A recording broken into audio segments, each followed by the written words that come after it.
How he made the tax department beg him to stop paying taxes. Have you ever wondered what would happen if someone decided to take on the tax system and won? Well, let me tell you about my brilliant but eccentric coworker, Alex, and his epic battle with the state tax department. I work as an engineer at a tech company, and Alex sits at the desk next to mine. He's one of those guys who's incredibly smart, but also a bit different. Alex has this unshakable belief that if you just follow the rules to their logical conclusion, any system can be beaten. One day, I came into the office to find Alex's desk covered in checks and envelopes. He had this manic grin on his face, like a kid who just figured out how to hack into the school's grading system. "What's going on, Alex?" I asked, both curious and slightly concerned. "Oh, just having a bit of trouble with the tax department," he replied casually, as if that explained the small forest of paperwork on his desk.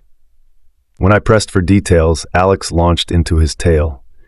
It all started when he was working in Japan last year during tax season. He'd started his taxes early at his parents' house before leaving, realized he owed a bit, and paid online from overseas. His well-meaning parents, thinking he'd forgotten, sent in a check on his behalf. "No big deal, right?"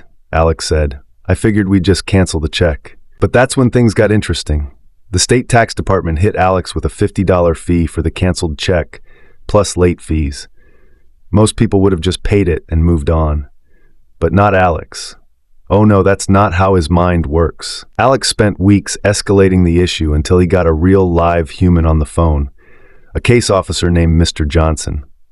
And that's when he started to formulate his plan. "I asked Mr. Johnson to confirm a few things," Alex explained, his eyes glinting.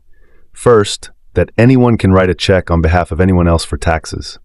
Second, that the person whose name is on the account gets charged the cancellation fee." I could see where this was going, and I couldn't believe it. "Alex, you didn't—" He nodded, grinning. "I did. I asked Mr. Johnson if that meant I could write a small check in his name, cancel it, and he'd be on the hook for the fee. And you know what? He said yes." So that's exactly what Alex did. He sent a handful of small checks to the tax department, each one in the name of Mr. Johnson or his supervisor. Then he canceled them all. For weeks, I was on edge, waiting to see what would happen. Would Alex get in trouble?